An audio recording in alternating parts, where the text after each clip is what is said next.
And good morning.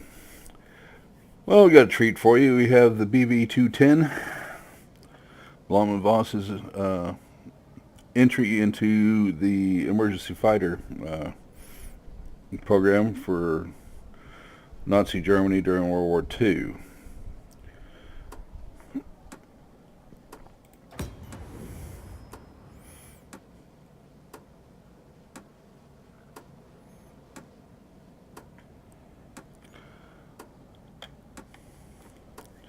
This has been like a couple of planes that I have flown. When you first get it, it is not an easy plane to get a win in. And I'll explain more at the end of the video. But suffice it to say, the gun is not all that one could wish for. You have a pair of 30 millimeters, which gives you about 400 DPS, and they're archy. The aircraft itself, the airframe is pretty good.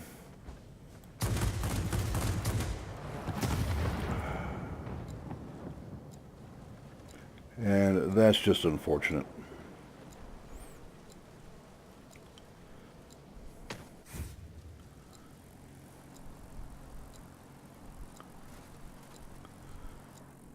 They ran before all else. Nothing new, right?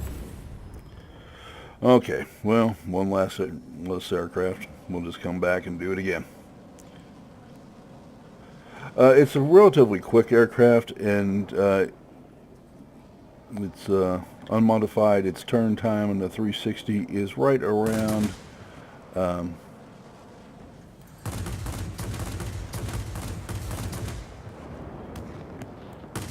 10.5 seconds.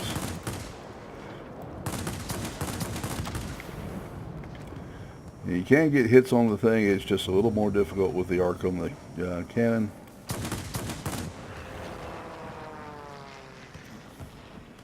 But it's not unmanageable.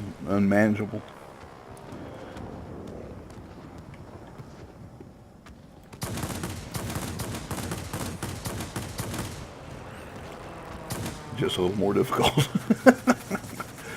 It's not exactly what one would wish for in an anti-aircraft or application. Okay.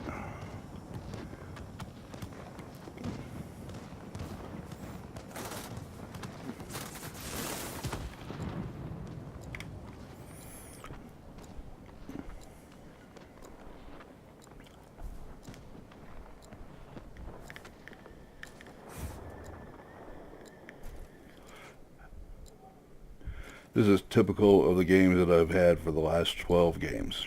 You're in and out almost before you start.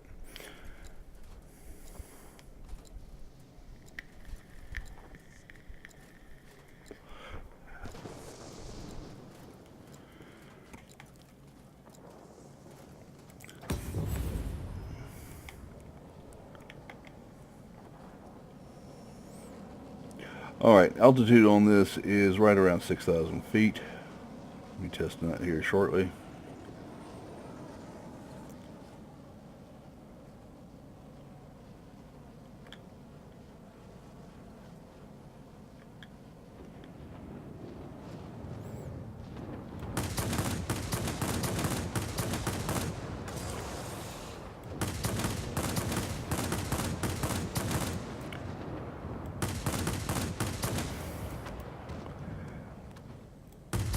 We're taking out his engine here, obviously.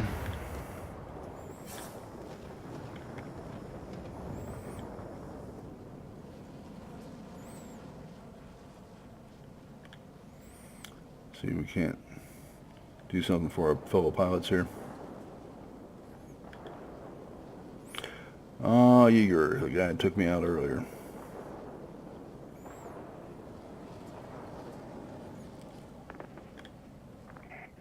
A rocket has reached the target. Enemy object damaged.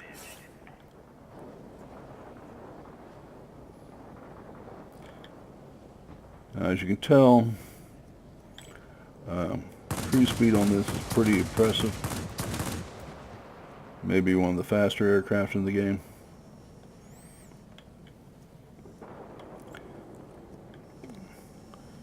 Very high 200s. And I'm overrunning the pilot here. Other plane. Alright, that's taken care of. Let's go get the next one.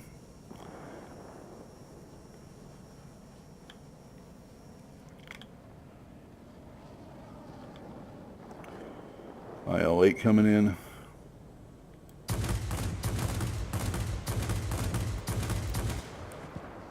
Because it's a 30 millimeter, you can really tell when you hit. Very large flashes. Way to go.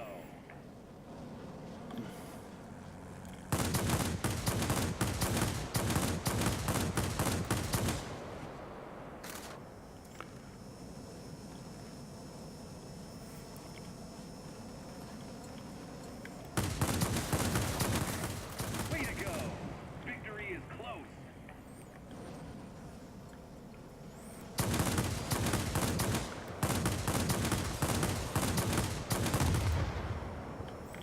Yes, I really can fly and fight.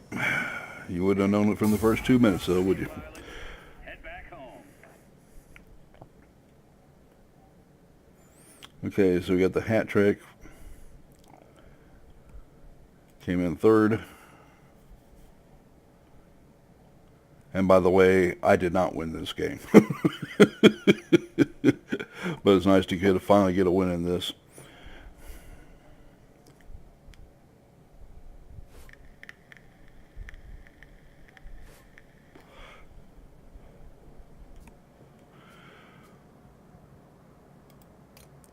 Alright, we shot down 6 aircraft anyway. And I was shot down twice, as you saw. And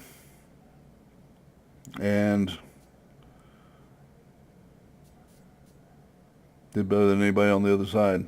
So I guess I did better than I thought. Just, yeah, I expect better of myself.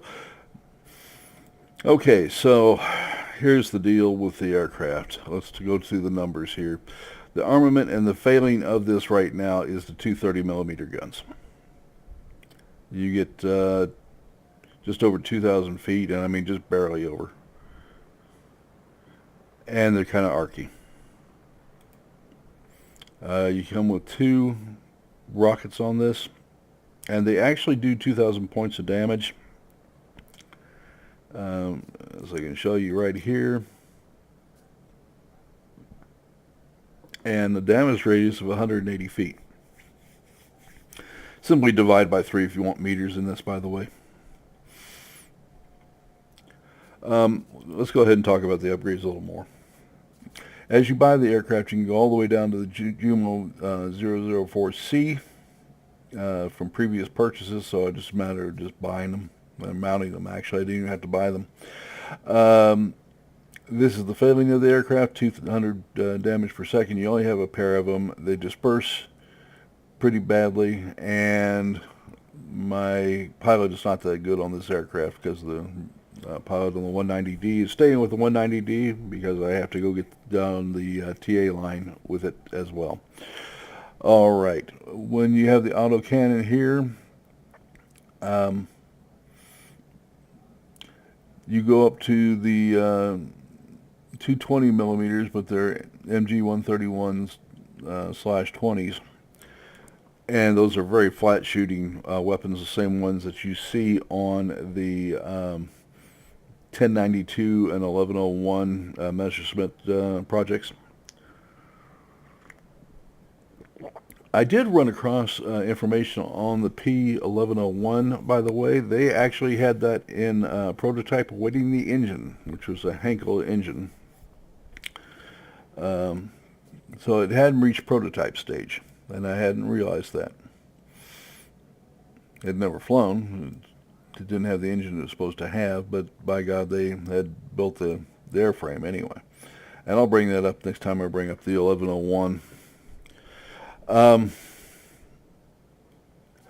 So the biggest weakness on this aircraft is its guns. When you get these, this will help a good deal. That's not going to change the damage output, but those guns do shoot very straight and flat, and that is a major help.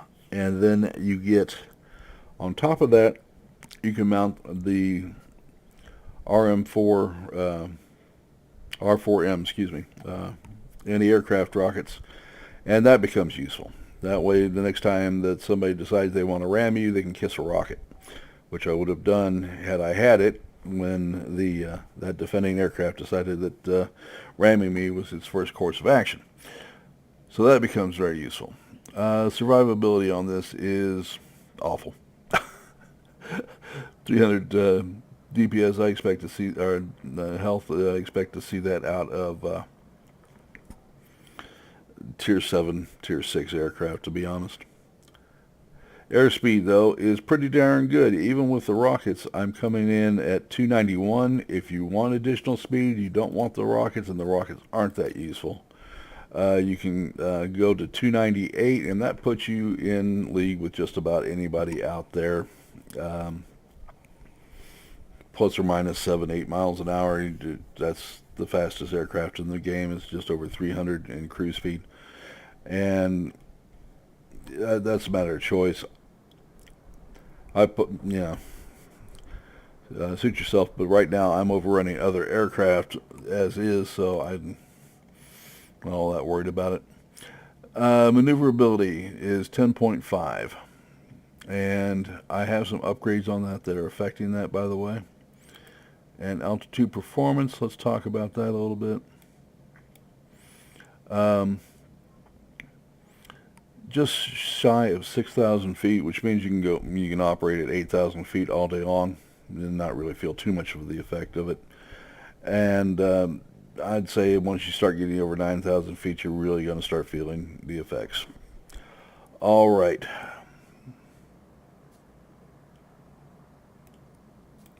This is a lightweight fighter, and it's going to show. You're going to want to climb up that tree as rapidly as possible and get those guns. Hanging behind other aircraft for very long in this, it kind of reminds me of the Hayabusa. You KI-43. You hang out there very long, you'll get hit, and you don't have enough hit points to last more than a second or two. And you will quickly find yourself shot down. And that can get a little frustrating. And believe me, I am frustrated with the plane right now. That's just par for the course with new aircraft anyway, and this one in particular. The lack of an effective gun really affects my attitude towards aircraft. I dislike the 262 very much because of the 430 millimeters guns, to the fact that I very rarely fly it. And that's the case here as well. So you'll want to get these guns as quickly as possible. You notice I haven't made a single move towards upgrading anything else. That's going to make a major difference. And then when you get the RM4s, R4Ms, excuse me, I would get those on there as well, because when you I've noticed that the air defense aircraft seem to have gotten really aggressive lately, and ramming is just as much on their menu as it always was, as you just saw. Being able to deploy rockets on them as they come in like that is to your advantage. Blow them out of the sky, laugh on the way through their debris, and keep going. And that should solve that problem. All in all, I like the plane. I just am a little frustrated with the progress as you try to make on it as you go through. All right, that one will wrap this one up for today, folks. Please remember to like the video and to subscribe. And if you want to support the channel, simply go to the channel page. At the bottom of every video, you'll find a watermark. Click on that and take you to subscribe, or you can go to the About channel and hit the Patreon link if you want to support the channel. All right. In fact, feel free to do both, but you're under no obligation whatsoever, of course. Take care. We'll see you tomorrow.